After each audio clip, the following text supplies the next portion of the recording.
Bang, bang, ladies and gentlemen, bang, thank you for tuning in. You are now listening to the Take It to the Bank podcast, the number one sports podcast. Go!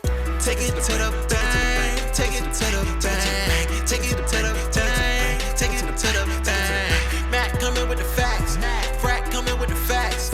Number one podcast, ain't no debate about that. Take it to the bank. All right, so welcome to Take It to the Bank podcast. Once again, I am your host, Matthew King, and as you can see, we have three people this week. We have Ryan Fraccaroli, per usual, who's dancing with a Jason Kidd jersey on. And we have a special guest, one of my good friends from High Point University and 49ers enthusiast, Max Vukelich. Max, how are you doing? I'm doing good. Thanks for having me. All right, so Max, I'm sorry, but we have to do this to you. Every single new person we've decided that you have to give us an embarrassing moment of yourself. So we'd like to hear your best one. Okay, so I thought of two, but I'm going to give you, I don't know which one's better. I think I'll give you both. I'll give you both. Okay. So they're both from when I played basketball in high school. So when I transferred to my high school, I was a freshman at De La Salle, which was like the huge football powerhouse. And then I transferred to my other high school where I finished high school. And I was pretty good at basketball. And it was getting around school because like our first couple games were on the road that I was playing pretty well.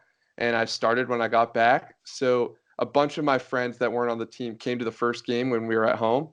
And I get the ball in the corner, like one of the first plays of the game. And everyone's talking about how good of a shooter I am. And first shot, air ball, so far right, one of the worst shots I've ever taken in my entire life. And to this day, my friends do not let me live that one down because everyone was talking a big game about how good I was, and I just completely bricked the shot. And then there was another one, my senior season, where we were coming out of a timeout, and we were talking about how there's like 5 seconds left on the shot clock. And for some reason in my head, it registered that there was 5 seconds left in the game or in the quarter. And so we turned the ball over and we got a steal off the inbound. I got the steal and I shot the ball from half court and I look up at the clock and it says 4.5 minutes left on the clock. And my coach looks at me like, what the hell are you doing? That's good. Hey, that's a good one right there. That's good. All right. So there's echo. Anyway, so obviously you're from California, so you're a big 49ers fan. I mean, what do you see from this team this year? So do you want me to go in my huge spiel, or do you want me to just do we're not Jesus, no, we don't have 2-hour show. We got time limit. We got people to talk about. Let's just start off. What do you see that could be great for this team this year? Okay, so last year it was no secret that obviously it was a huge disappointment because, first of all, our franchise quarterback, Jimmy Garoppolo, got hurt week 3. And without him, we were kind of honestly screwed because we had two guys that were in there, CJ Beathard, who just always finds a way to make a big turnover in the big moments. And then Nick Mullins, he played pretty well, I'm not going to lie, but like he still doesn't have the type of NFL arm that you need to win in this league. So I think that with Jimmy back healthy, adding a couple receivers in the draft, and then most importantly on the defensive side of the ball, we added a lot of really good talent with D Ford, who led the league in pressures last year, Nick Bosa, everyone knows who Nick Bosa is, and then Quan Alexander. So I think that with those three guys and with Jimmy back healthy, I think that this season looks pretty good for Niners fans everywhere. So are you a little bit nervous about Bosa's injury concerns? I'm not, because it sounds like that they were exaggerating it a little bit and just being super cautious just because of his track record. He's said he was running a week after he twisted his ankle, and then now he's back full go at practice. So I think he's going to play this week. Okay, so I want to kind of argue with you. Obviously, me and you have a little bit of a rivalry with the Ravens and 49ers after the Ravens beat you in the Super Bowl. I still say that to this day, and it warms my heart to say that. But so I want to argue that I don't think the 49ers are going to make the playoffs this year. And I want you to give me a reason why that you think they will make the playoffs this year. Well, I got plenty of reasons for you, but I'll just give you like the first, I'll give you an easy one. So last year, one of the biggest reasons the Niners were awful, in addition to some injuries, was the turnovers, because they only forced 7 turnovers, which was the lowest in like 40 years. And their turnover differential was minus 25 last year. And since 1989, I got the stat written down right here because I said it on our podcast a couple weeks ago. Since 1989, teams with a turnover differential of 20 or worse, on average, improved by 24 turnovers the next year and 4 wins. So if you take that into account, you look at the turnovers just on strictly luck, we're going to get a couple more turnovers just in the entire season. And then I just talked about all that defensive depth that we got. So I think we're going to be one of the 10 best defenses in the league. Wow. And then with Jimmy Garoppolo back healthy, I really do believe that the offense, in addition to our division champion taking a step back, I think that we're going to be able to take a step forward if we can start hot, which I think we will. Okay, Frack, do you think the Niners make the playoffs this year? I don't think so. Not the year, folks. It's not. I mean, I like the 49ers team. They are like a lot of, like, they have so like many things that are interesting about them, but I think this is not the year. Maybe a couple of years down the line, and then that's just because you have a lot of young players, a young wide receiving core that's not really proven yet. I mean, the number one is Dante Pettis, who I like. I love Dante Pettis. I got him in 2 of my fantasy football league. I think he's going to be a beast. But that's not a true number one, not in my opinion at least. So I feel like there's not like a quality in the wide receiver depth, and I'm still kind of concerned with Jimmy G. Because, yeah, we did see him in 5 games, but how's he going to do through 16 as a starter? And then also on the defensive side, defensive line, you're solid. But Quan Alexander is another player that kind of scares me with the injury concerns, especially with the ACL. I mean, that's going to be rough coming back from, and that's the same thing Jimmy G's coming back from. So, I mean, I can see it finishing like 7-9, like 8-8, like, maybe a 500 team, But I look like next year or the year after, they're going to be a very solid team. Okay, Max. Here's my argument for why I think the 49ers will not make the playoffs this year. There's a lot in the count. I love George Kittle. I think the offense is ran by one of the best offensive-minded coaches in the league in Kyle Shanahan. And I like Jimmy Garoppolo. My problem kind of goes with Frack's argument is that I haven't seen Jimmy G play 16 games. None of us have seen Jimmy G play 16 games, and how he will fare in that sense, especially coming off a major injury such as an ACL tear. And we have seen some quarterbacks come back and tear it up, but it's also quarterbacks who have played 16 games in the NFL. That's the problem I have with Jimmy Garoppolo. Another problem that I have is really on the defensive side. You have one of the best fronts in the NFL. Let's not get that twisted at all. It's the defensive backs. I mean, we're looking at the stars here. You obviously have Richard Sherman. He's still a top 5 cornerback in the league, in my opinion. Nobody wants to throw his way still. I think I read a percentage. I think only quarterbacks threw like 10% of the time towards his way. So obviously Richard's doing his job. The others are Witherspoon, Verrett. Is it Mosley? Is that how you say his name? Mosley? Mm-hmm. Yeah. Don't sleep on Verrett now. See, I hear you keep saying that, but another injury concern. I don't think he's ever played 16 games in his career. And if he has, it might have only been 1 year and maybe I missed it. And then you have Jimmy Ward at free safety and you have Tart at strong safety. I mean, we're talking about decent at best. We're not talking like a great defensive backcourt. I think that the one thing when you talk about those guys is, like you said, there's a lot of injury concerns there. But if you're looking at it from the 49ers perspective, those are guys that they invested really high draft picks in. Like if you're looking at Jimmy Ward, he was a first-round pick. I know it was a long time ago, but they still believe in him moving from that slot corner to his free safety. He can really play all those positions back there. And then if you're looking at a guy in Ahkello Witherspoon, he played really well at the end of the rookie season when Jimmy went on that 5-game win streak. But then last year he was pretty bad. Yeah. But I think they're banking on him getting back to that first-year form.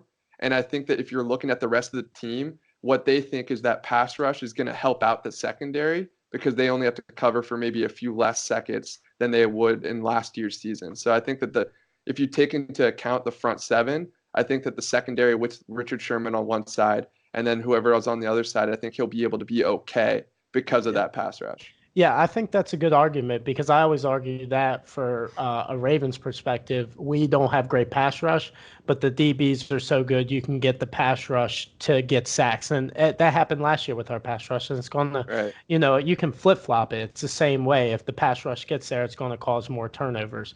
We could see that as well, but also Jimmy G is my biggest problem, and the wide receiving core is unproven. I mean, Marquise Goodwin is obviously I like Marquise. I think he's great, but I don't think he can take on those role that you need as a wide receiver if he is your wide receiver one, or maybe George Kittle's your wide receiver one in reality. I love George, but we haven't seen a full season with Jimmy G and George Kittle, so I don't know what I'm getting out of that relationship either. It's just a lot of question marks that I think have been unanswered yet. So the one thing I'd say about the offense is George Kittle's a star. We know that. Yes. But like you said earlier, Kyle Shanahan's one of the greatest offensive minds in all of football. And he's talked about in the past that he doesn't really take receiver as a super priority just because he feels like he can scheme any single wide receiver open. And we've taken a couple of receivers pretty highly in the draft. Dante Pettis is the guy they believe in. And then same with Deebo Samuel. They took him highly in the second round. So I think that if those guys can flourish into not number one receiver roles, I don't think anyone can reasonably expect those guys to be true number ones. But if Kittle is that number one option in the passing game, I think that those guys are going to be solid complementary players where that we can scheme them open and really play off of play action, which is something that Shanahan's offense really does really well. Yeah, but Shanahan also, prior to the 49ers, did have Julio Jones and Mohamed Sanu with the Falcons. So I feel Right. like he has a lot of work to do with this group. I feel like it's going to be much harder than that group back then. But he's had a couple of years under his belt with this particular group. So I feel like that can help. But looking at the 49ers schedule, it kind of favors them. I'm not going to lie. You start off with the Buccaneers and the Bengals. I see those as two potential wins, and it should be wins. And if you start out hot there, I mean, if you lose one of those games, we've talked about it, you're not going to make the playoffs if you lose. I think, yeah. I mean, I think I agree with you there. If we don't start 3-1 or 4-0, somewhere around there, I really do think it's going to be a struggle to make the playoffs. But Tampa Bay is a game that I wouldn't be shocked if we lost, just because I think Bruce Arians and Jameis Winston, anything can happen with those two guys. And that defense isn't very good, but when you're playing in South Florida, like early on in the season with that heat, it's a little bit different. So I think that could be a loss. I think they're going to win this game, and we'll talk about it a little later when I give out a bet. But I think that if you just look at their schedule just from a strictly like which games I think they're going to lose, at Rams, at Saints, I think the Packers, I think those three are guaranteed losses. And then I have 4 other games where I think that they probably could lose. And then I think we're going to sweep Seattle. So I'm not going to put at Seattle as a potential loss, because I do think they're going to sweep Seattle. But at Tampa early on in the year, and then the Steelers, Browns, and then Falcons, and at Ravens. So I guess that's 5. I think those 5 games, if we can win 2 or 3 of those, that all of a sudden puts us in that 10-6 range where that's exactly where I think we're going to finish. So I just think that this team has the talent to be a playoff team. I'm not necessarily picking us to go to the Super Bowl because, like you, I still need to see Jimmy Garoppolo play. I need to see how these other pieces play. But I do think that if everything can go according to what they have planned out, we will be a playoff team this year. Okay, Frack, I don't know if you have the 49ers schedule up, but do you have it up right now? Hold up. I'll take that as a no. So I'm ready. I'm ready. I'm okay. Fine. All right. So looking at the 49ers schedule, Frack, where do you see them landing with the record? All right. So I see them beating the Buccaneers, beating the Bengals, losing to Pittsburgh. Probably going to lose to Cleveland, so I have to put them at 2-2. They're going to lose to the Rams, so that put them at 2-3. Beat the Redskins 3-3. Panthers. That's a tough game. I think I'm going to. Man, I don't know. I think I'm going to pull for the 49ers in that one. So what am I at 4-3 right now? Yeah. Mm-hmm. And then Cardinals 5-3. Seahawks 5-4. Cardinals again. Whoa! In San Francisco, you think we lose to Seattle? We beat them last year with Nick Mullins. Hey, I feel like Seattle just got a lot better with Clowney. So I mean, they got the definite pass rush that they need, and they have a good team. Seem like they're going to be. I think they're kind of an underrated team this year. I think not a lot of people are paying attention to them, which is fine, But anyway, so Seahawks, and then 5-4 the second game, Seahawks. yeah, and then 6-4 against the Cardinals. Packers going lose, so 6-5. 49ers, Ravens, and we'll get up to the Ravens. So that will be 6-6. Yes. We might be at Saints. that game. So. Oh yeah. Okay, hold up. My computer's acting up. Hold up. They play the Saints. Oh, So what was that? 6-8, right? Yeah. Then they play Falcons, Rams at home, and then they finish at Seattle. So what am I at? 6-9 right now? No. What am I at? 6-8. No, 6-7 with 3 left. 6-7 with 3 left. And they lose the last 3.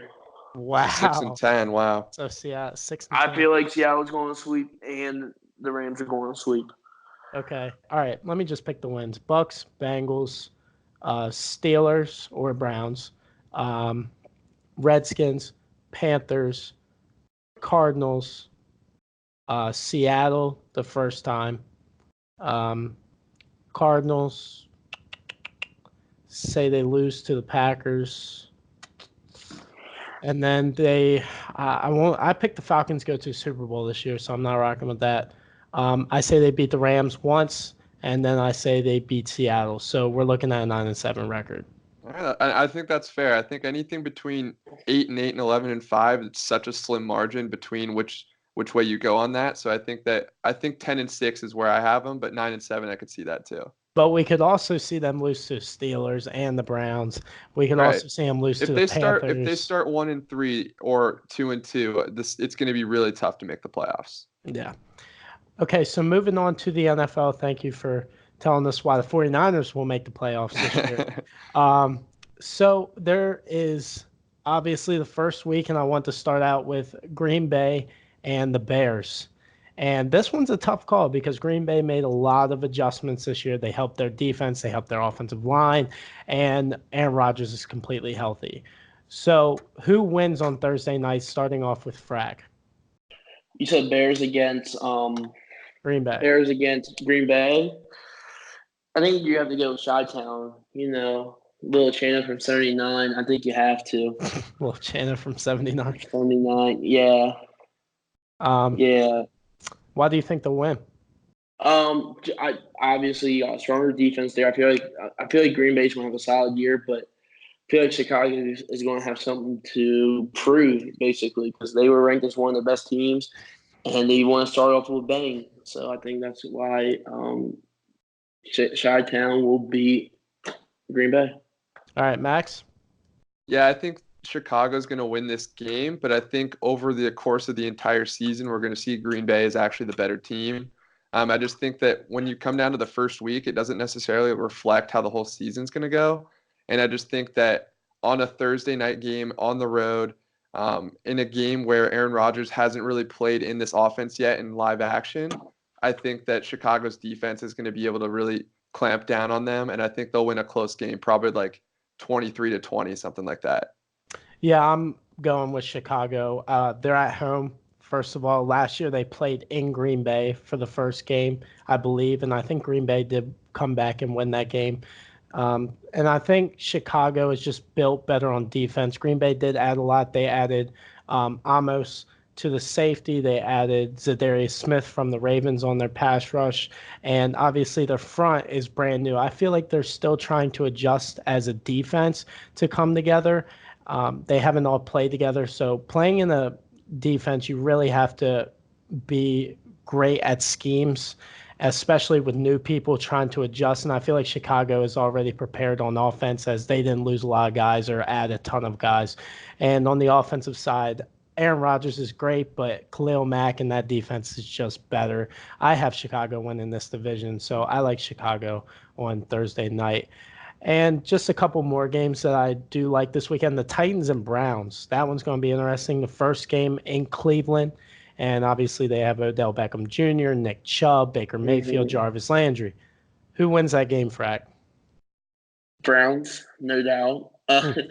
I think Tennessee's going to be they're not going to be one of the best teams in the league at all. I stand behind that too. I really think Tennessee is going to be kind of a bottom feeding kind of team this year. I really do. So I really think it's going to be Cleveland game. They're going to probably blow up, probably put up 40. I'm going to put the over on 40 wow, points. 40 points Wow. max. Yeah, I think the Browns win. I don't know if it's that convincing, but I just think they're the better team in this matchup. They're going to have a lot of momentum just because it's the first game at home with all those big name guys. And I just think they're going to come out with a lot of energy, and they're going to be able to clamp down on defense because their defense is pretty solid with Myles Garrett, Olivier Vernon, a lot of other guys on that side of the ball. And then I think I'm not the biggest Baker Mayfield fan, but I do think that with that many weapons around him, as long as the offensive line protects him, they're going to have a really good season and win this game. Yeah, I'm going with the same. I'm going with the Browns. I think they're going to have a good season this year. I'm not sure if they're a playoff team just yet. I want to see how they go these next couple weeks. But for this particular game, I feel like the Titans are about to implode. I feel like this is Marcus Mariota's possibly last year as a Titan. They didn't go out and get Ryan Tannehill for nothing. I mean, this guy probably wasn't going to be the starter in Miami anyway, as they got Josh Rosen and now Ryan Fitzpatrick.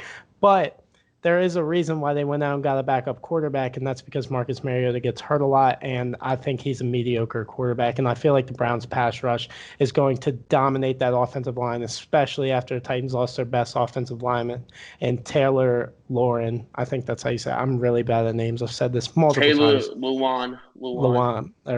Taylor Lewan. I feel like they lost him, so I think Myles Garrett and company is going to have a dominating performance.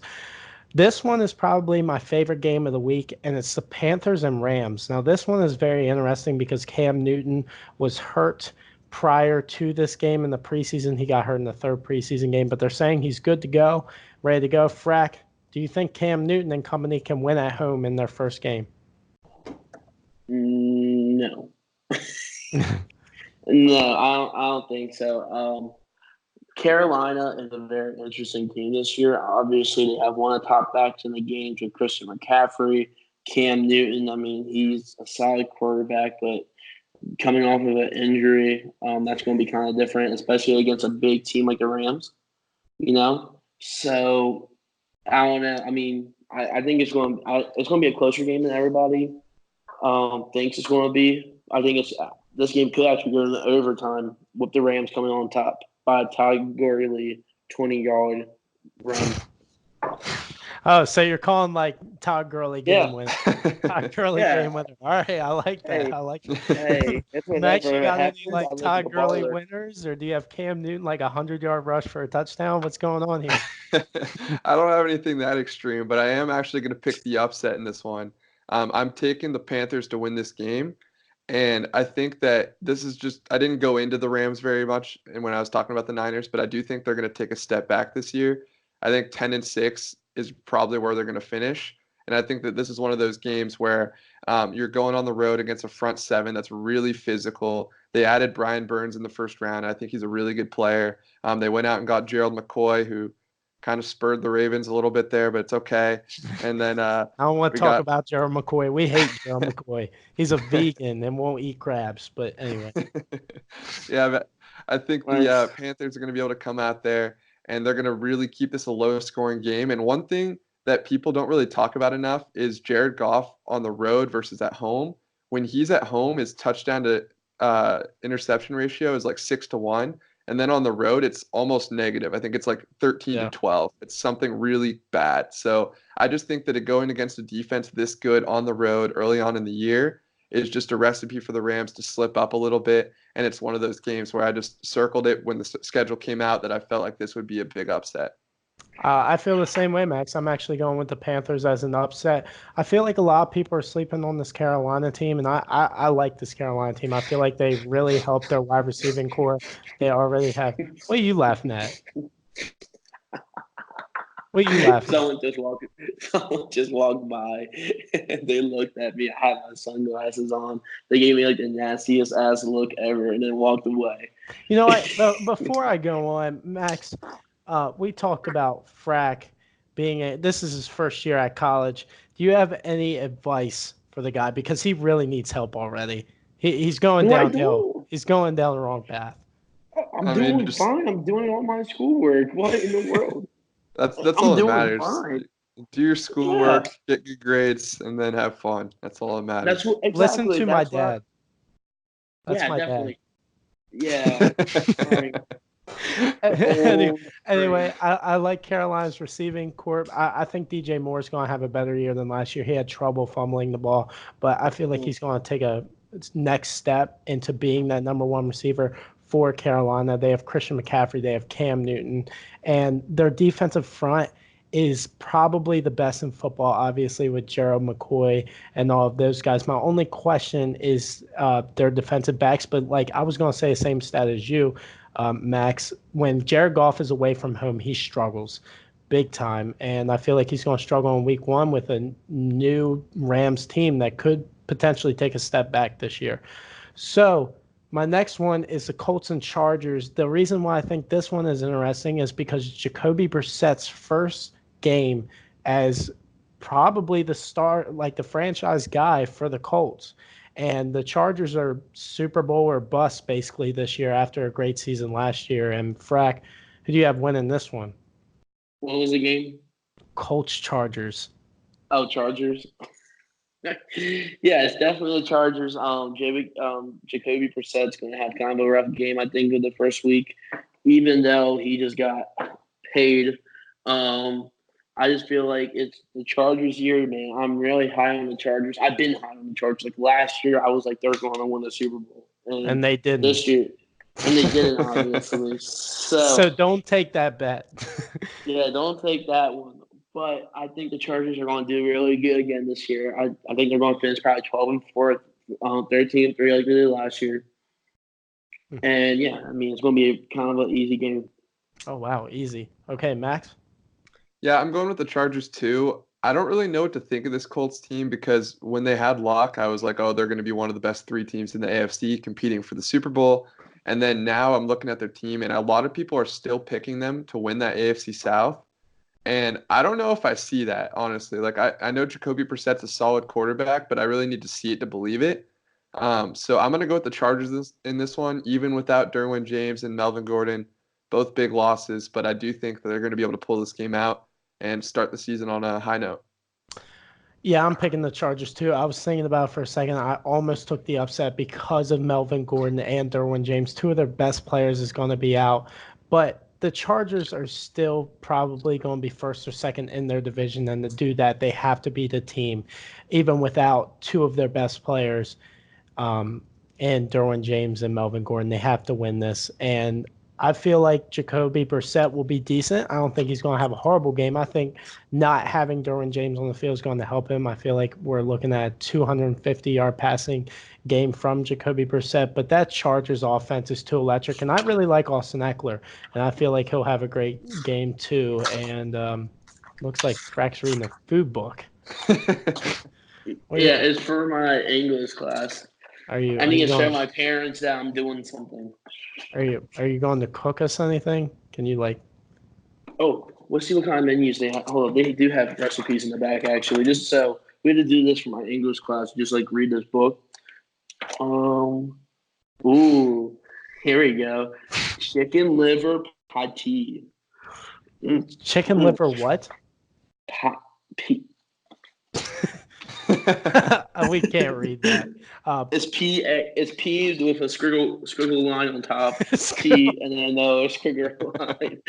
P-E. And then you put 2 tablespoons of Okay, we don't need to know what's in it. One large onion, 2 to 3 garlic cloves, 1 pound chicken liver. God, man, that's a lot. Half a cup of red wine, half a pound of unsalted grass-fed butter. We can grab some red wine somewhere. Anyway, 1 teaspoon of sea salt. What? Are you a red wine guy? On the beach, when the sunset just goes down. Sounds like Max, you're the only one who can drink out of all of us. What's your go-to wine? Do you drink wine? I don't have Do you drink Cabernet? You don't Chardonnay? You don't drink wine and get a little bit, flirty and rambunctious. Yeah, you'd be like, come back to my crib. We can have Calabasas in my room and pour out some wine. Anyway, one large spring rosemary, Okay, I really removed, don't want to leave hear any of finely this. chopped. You better chop that. Oh. Okay, so the next game that I'm looking at is the Steelers and Patriots, and this is the last game that I want to talk about.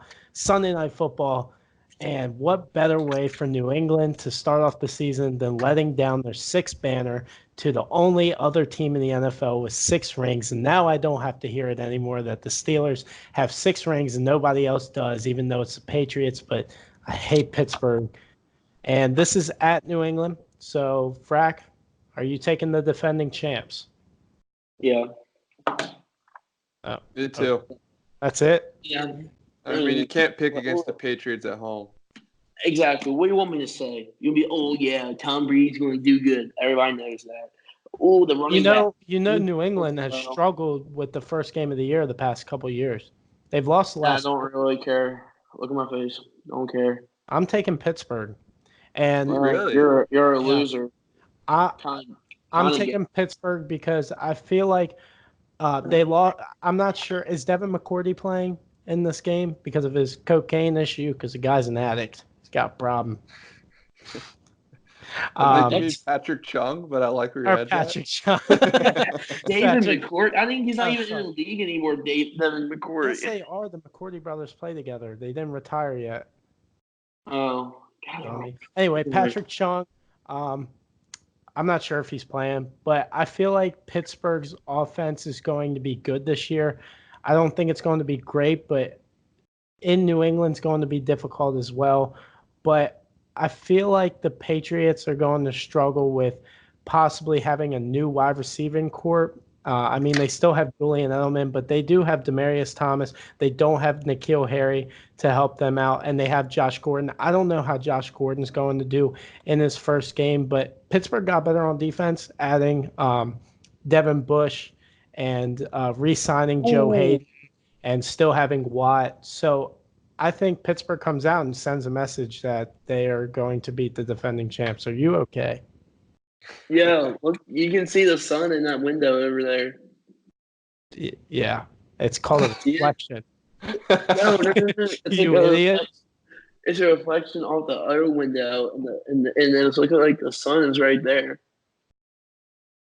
Right there. Are you still interested in that? Kind of. Can we cancel the podcast so I can look at this? This is actually pretty dope. So what? Looking at me walking down, and they're seeing me pointing out the window. Like. Oh, okay. Anyway, so. What's up, baby mama? Anyway. Miami Dolphins are going to play the Ravens on Sunday, and I don't want to talk about the Ravens. I want to talk about what in the hell Miami is doing because they just traded their franchise left tackle and Laramie Tunsil, who is supposed to protect Josh Rosen for like the next 10 years, but that's not happening. They didn't get Clowney. So, I mean, is it tank for Tua time, Max? Is this tanking for Tua? So, I'm a huge Josh Rosen guy, so I'm honestly pretty disappointed that this is the direction they're deciding to go in. They're definitely not going to compete for anything this year. It feels like they're doing what the Raiders were doing last year, except to even more like extreme extent, because if you look at the offensive side of the ball, they really have no stars. Like Laramie Tunsil was their only like above average, like really star power player. And like their number one receiver is a bust in Devontae Parker. Their running back is Kenyon Drake, who's solid, but Adam Gase never wants to give him a ton of carries. And now I don't know if Brian Flores will either. And then you look at the defensive side of the ball, they have one really good corner in Xavier Howard. But besides that, who else do they have that's a really good player? Like you can't really name anyone that's that great. So I just think that this team is going to be really bad. And I'm just hoping that Rosen lives and he goes on to a next team and actually gets some protection and can actually succeed, because I still think Rosen with a good offensive line can be good. You think they take Tua? I don't know if they take Tua, but they're going to take either him, Herbert, Jake Fromm, whoever the top so they're taking is a quarterback. I think so. So why would they trade for Josh Rosen? Because they don't know what they're doing. As simple as that. That's what I think. I mean, I think that if you really believed in Josh Rosen and you're trying to compete now because you have that franchise quarterback, why would you trade away his only protection? That makes no sense. Yeah. Frack, do you feel the same way? Do you feel like this is a tank for Tua or Justin Herbert time? Let me tell you a story. So this was in the 1930s, right? And you have Germany, over there, and they're invading everybody. Austria, done. And you know what they use? Tanks, big tanks. And I'm not going to say this is a tank for 1 year. No. This is a tank for 2 years. This is a 2-year project here, folks. Let me tell you why. They're waiting for Trevor Lawrence. Let me tell you why. Because they love that kid. I can just see it. They love white quarterbacks. You can see it. I mean, they traded for Josh Rosen, so they're going to definitely wait for Trevor Lawrence. I mean, think about it. Look, Kenny still got traded for not liking Jay-Z. Is that a coincidence? I think that was just part of the trade package. I don't really think it had anything to do with. I think it did. Just because. So are you saying that they're not going to Dolphins? They're going to try to tank for 2 years. Yeah. So they're either racist or they're trying to be the Patriots. Yeah. So which one is it? Oh my God. Both. Can I say both? I can say both. Okay. They are racist. I mean, think about it. I mean, but then not with all that aside, I feel like Trevor Lawrence might be the better prospect at the end of the day than Tua. Because I feel like if they wanted a quarterback like Tua, they would just pick Kyler this year. They would try to trade it up. And they could have. They definitely could have, because Arizona definitely needed help with offensive line. And I bet you if they offered Tunsil, they would probably be like, yeah, let's and then they wait next year because their team is trash. Arizona, I mean, either way, they're going to have a top 5 pick next year. But anyway, I feel like Miami is setting this up for 2 years. They're going to get the number 1 pick this year, and they're going to use it probably on the offensive line, maybe on the defensive side. I don't know, because I mean, you just traded your best left tackle, one of the best left tackles in the league. So I mean, that's kind of a bummer right there. But then I think they dropped the offensive line or defense with the first this year, and then pick Trevor Lawrence, and then they have Houston picks, and they can fill out the rest of the team with those. So I mean, they're in a nice spot right now, nice position right now with all those draft picks. Okay. One, I'm going to disagree with you completely. The Dolphins are not racist, and I'm just going to take that out of the equation. I mean, it's a bad pool. Number 2, Tua and Kyler Murray are not similar quarterbacks, at all. Not even close. Kyler Murray is a 10 times better runner than Tua Tagovailoa is.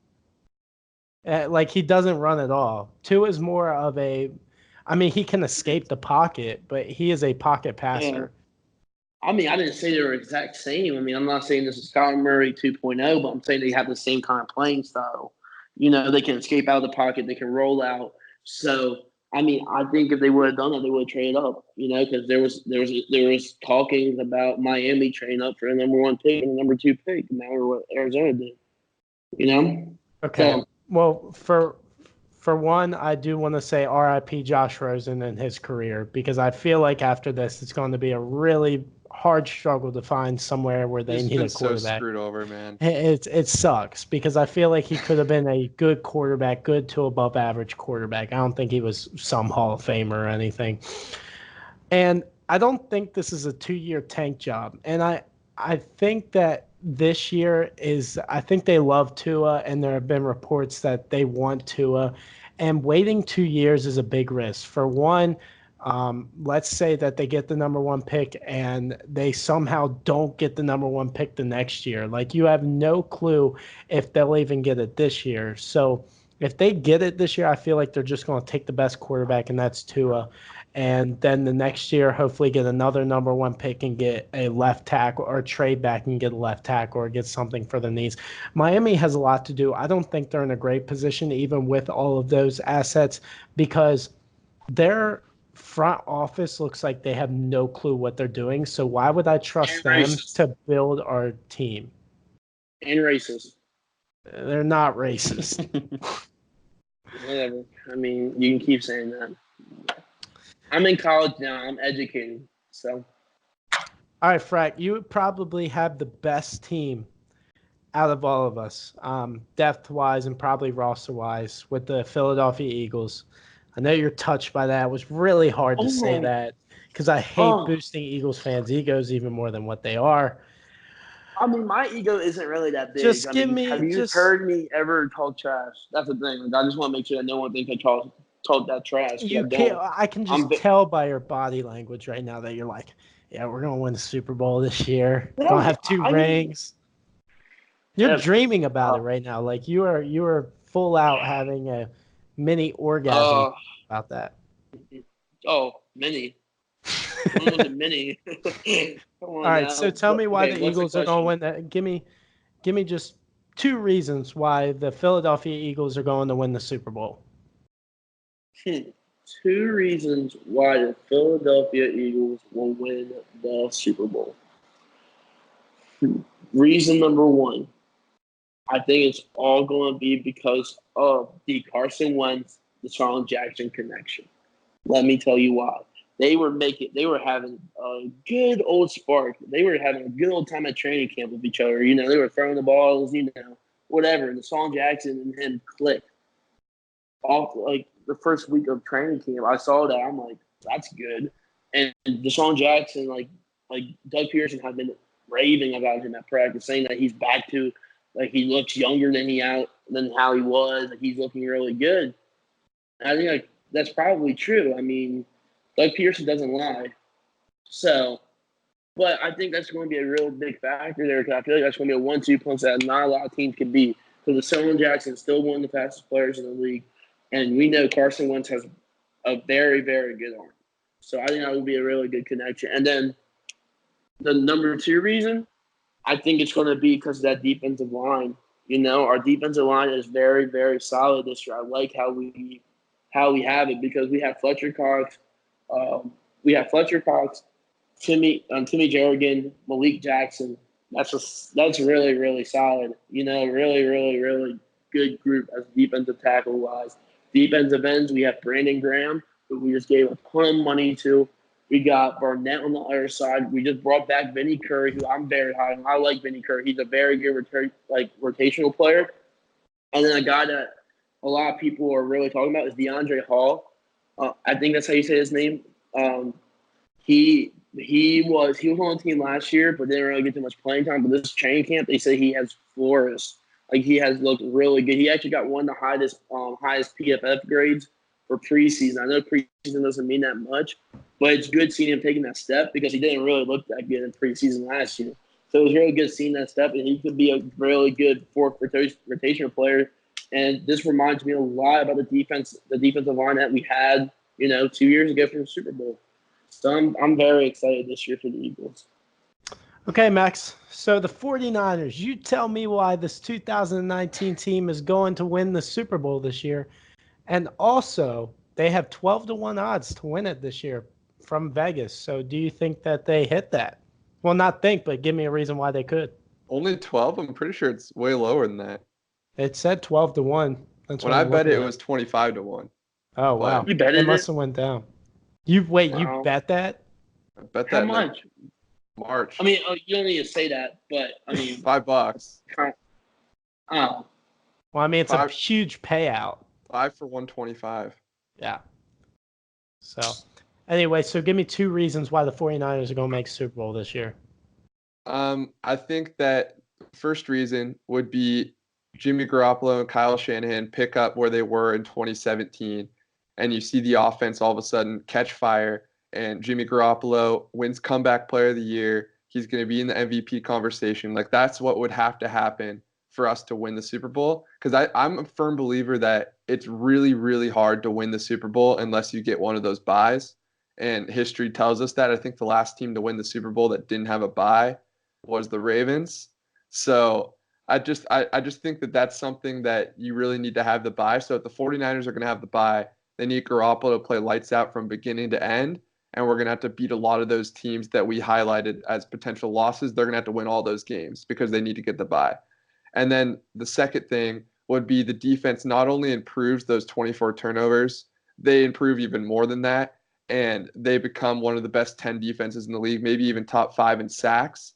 D Ford repeats what he did last year. Nick Bosa does what his brother did as a rookie. He gets over 10 sacks. DeForest Buckner picks up where he was last year, where he was a Pro Bowl defensive tackle. And then Richard Sherman becomes that player that he was in Seattle because it's the second year off of that Achilles injury. And then all those guys in the secondary that are injury concerns, they stay healthy. So that's what would have to happen. Our defense would have to be one of the best units in the league, and Jimmy Garoppolo would have to play at an MVP level. Okay. I'll give you 2 reasons why Baltimore Ravens will win the 2019. Trace McSorley. Trace McSorley comes in first week. No.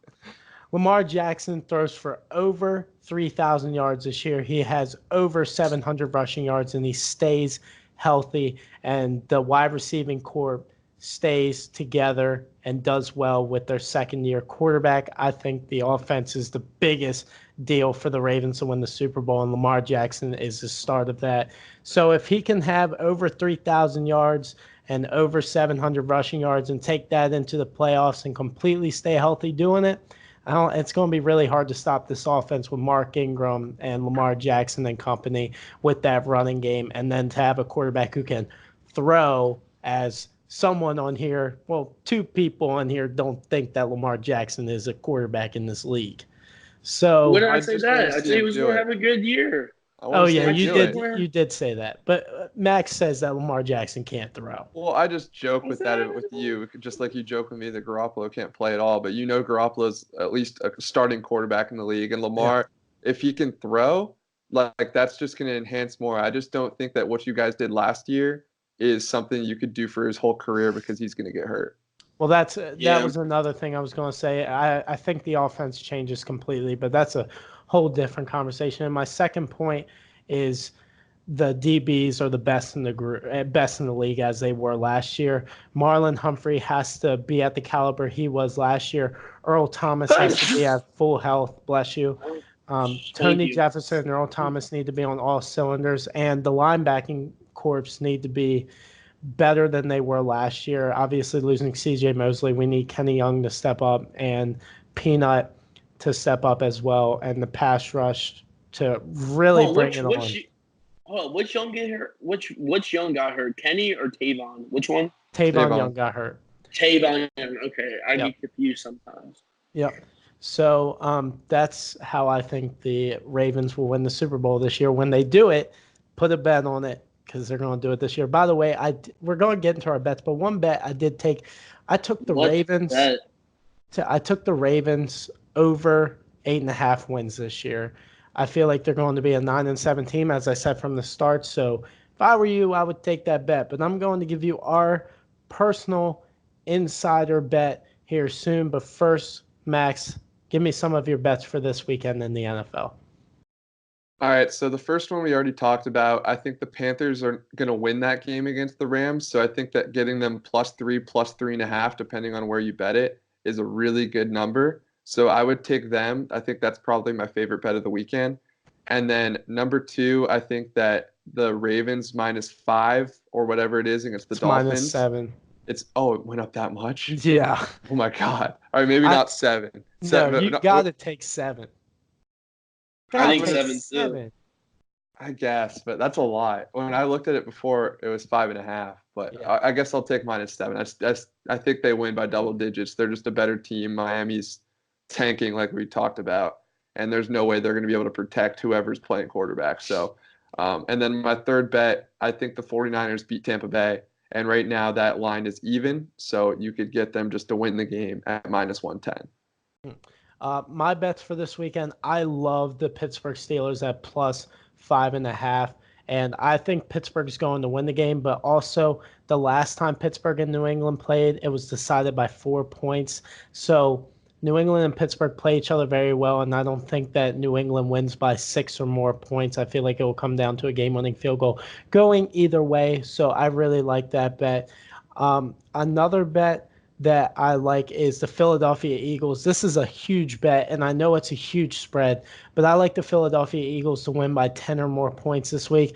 The Washington Redskins have a lot of issues, especially if we don't know if Williams is coming back to play left tackle. Case Keenum is their quarterback, and their backup is a rookie. And we don't know how Geis is going to do. So I feel like the offense is just horrible. Even with the Eagles DBs not being very great, I feel like they're going to tear Case Keenum apart, especially with their front line. And I've got the Eagles winning by 15 or more points. So I'm going to take the Eagles in that. And then my third bet is the same as Max's. I love Carolina. This one says +2.5. I still like it. I think Carolina's going to win the game at home. Being at home for your first game of the year is a really big difference. And I feel like Carolina's a underrated team this year, and Los Angeles has lost a lot. So I'm going to take Carolina in that. And then our insider bets for this week. By the way, hold up. I got one. Oh, you got bets? All right, go ahead. Yeah. Okay. So, have you all been watching The Bachelor? Bachelor in Paradise? Yes. Yes. Of course. So, I have my odd for who I think isn't it Mike I think it's Mike this season, right? Wait, Bachelor in Paradise? Yeah, isn't it Mike? There's no like one person. It's like multiple people. Let's talk about the upcoming Bachelor, I think.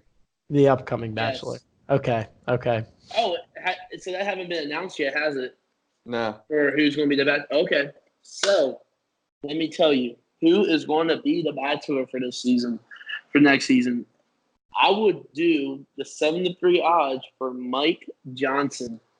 I know, very surprising, guys. But I feel like Tyler, I know everybody talking about Tyler Cameron, like that's a series favorite right there. But I think Mike's going to come in. He's going to come around her. Like they're at the same odds. So I feel like it's going to be old Mikey.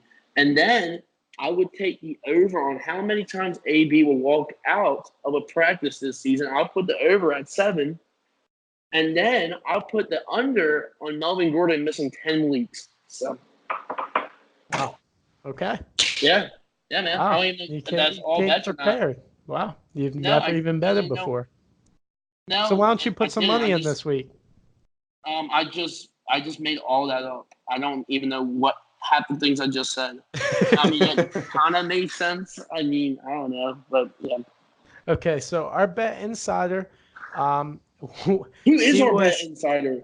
Who's our bet insider? He's anonymous. I will tell you after. But he asked to stay anonymous. He went 17-3 in his last 20 MLB bets, and he had a great season last year in the NFL.